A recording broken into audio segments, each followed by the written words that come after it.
جس طرح کہ پانی آگ کو بجھا دیتا ہے، صدقے سے اللہ کا غضب بھی ٹھنڈا ہو جاتا، اور صدقہ جو ہے انسان سے بلاؤں کو ٹال دیتا ہے۔ بہت مشہور واقعہ ہے، آپ کو پہلے بھی شاید میں سنا چکا ہوں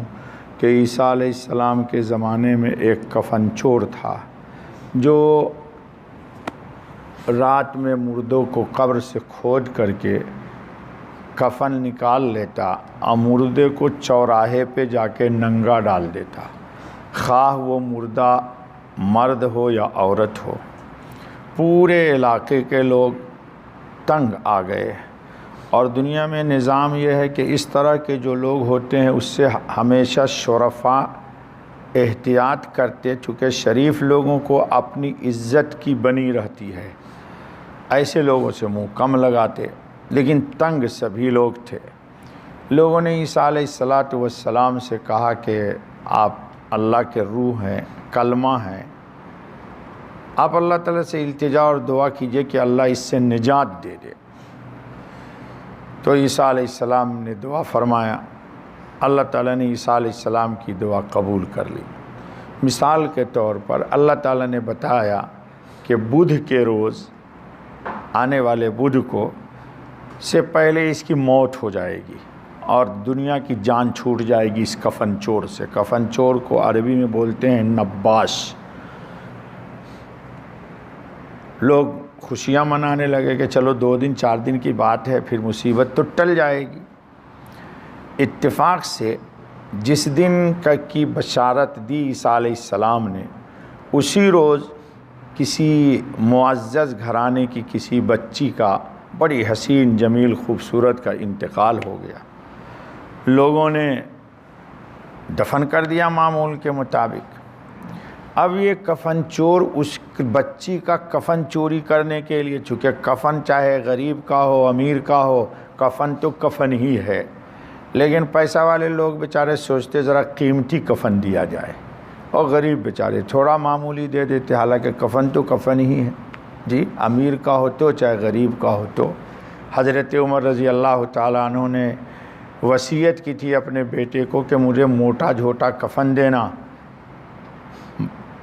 چونکہ اچھے کپڑے کے مستحق زندہ ہیں، کیونکہ اگر میں جنتی ہوں تو اللہ تعالیٰ مجھے لباس جنت میں بدل دے گا، کفن تو دنیا ہی میں رہے گا۔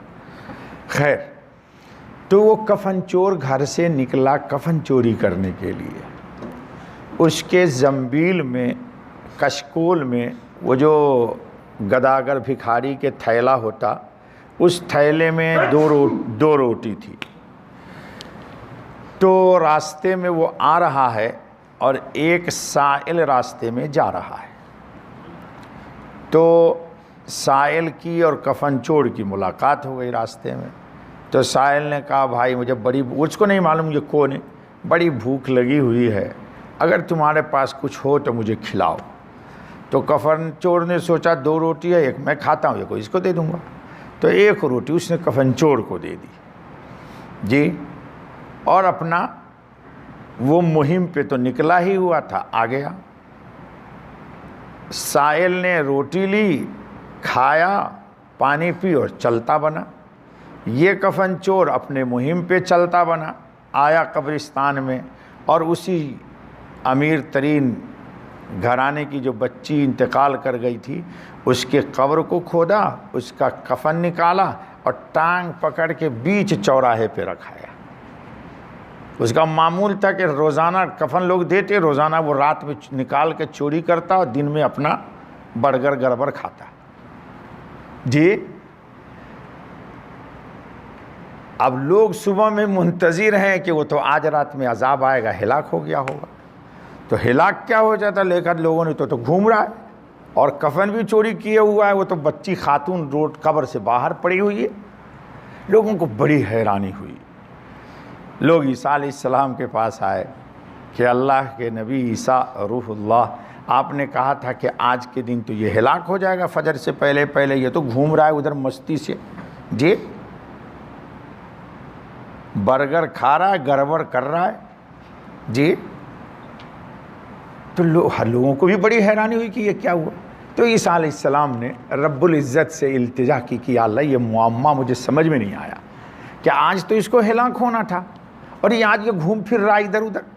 یہ چکر کیا ہے؟ اوہو، اللہ تعالیٰ نے عیسیٰ علیہ السلام کو وحی کے ذریعے بتایا کہ یہ جا رہا تھا گھر سے، تو راستے میں اس کو ایک سائل ملا، اس نے اس سے سوال کر دیا روٹی کا، اس نے زنبیل سے ایک روٹی دے دی سائل کو، تو روٹی کا ثواب الیہ یصعد الکلم الطیب والعمل الصالح یرفعہ، یہ قرآن کی آیت ہے کہ کہیے سبحان اللہ، آپ زمین پہ ہیں، یہ کلمہ گیا عرش پر،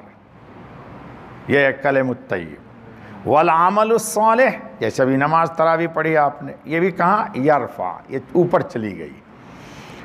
تو روٹی کا ثواب اوپر جا رہا تھا اور عذاب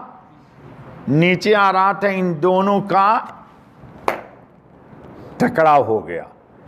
کفن چور کی روٹی کی کا ثواب اوپر جا رہا ہے اور کفن چور پر اللہ کا عذاب نیچے آ رہا ہے، ان دونوں کا مقابلہ ہو گیا، ان کی جناب میں اور ہم لوگوں کی یہاں دونوں میں فرق ہے، ہمارے یہاں برائی غالب ہوتی ہے،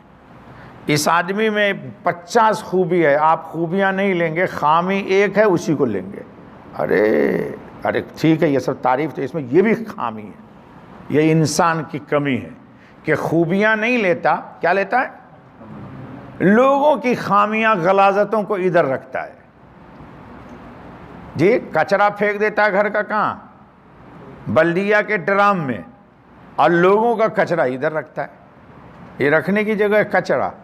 کچرا تو بلدیہ کے ڈرام میں رکھنے کی جگہ ہے، خیر، تو ان کی جناب میں چونکہ وہ پاک ہیں، پاک چیز کو قبول کرتے ہیں، ناپاک کو قبول نہیں کرتے ہیں، وہ ناپاک کو ادھر بھیج دیتے جاؤ، تو روٹی کے ثواب نے عذاب کو لے جاتے وہاں لے گیا جہاں سے آ رہا تھا، جی روایت آ جائے گی انشاءاللہ کہ صدقہ اللہ کے غضب کو ٹھنڈا کر دیتا ہے، اللہ کے غضب کو ٹھنڈا کر دیتا ہے، تو عیسیٰ علیہ السلام کو اللہ نے فرمایا کہ روٹی کے عذاب تو جا رہا تھا لیکن روٹی کا ثواب عذاب کو ٹال کے میری جناب میں لے آیا اور یہ شخص عذاب سے بچ گیا۔ اب لوگوں میں چیمی گوئیاں ہو رہی ہے، دن میں لوگ کانا پھوسی کر رہے، تو یہ نباش کفن چور بھی سوچ لگا یار ہر آدمی مجھے دیکھ کے آج کانا پھوسی کیا کر رہا ہے،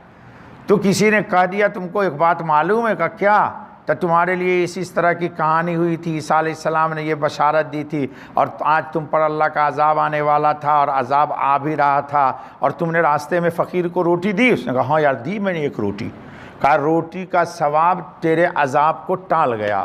تو کفن چور نے کہا کہ اللہ اتنی قریب ہے، پتہ نہیں کتنے 100 لوگوں کی کفن میں نے چوری کیے اور کتنے دن سے برگر کھا کے گڑبڑ کر رہا ہوں روزانہ، جی اور ایک دن کی روٹی کی نیکی ہمارے سارے گڑبڑ کو لے گیا۔ کہا بس میں بھی چل آج سے توبہ ہی کرتا ہوں، اب آج سے میں کفن چوری نہیں کروں گا۔ تو دوستو صدقہ جو ہے نا غضب کو جی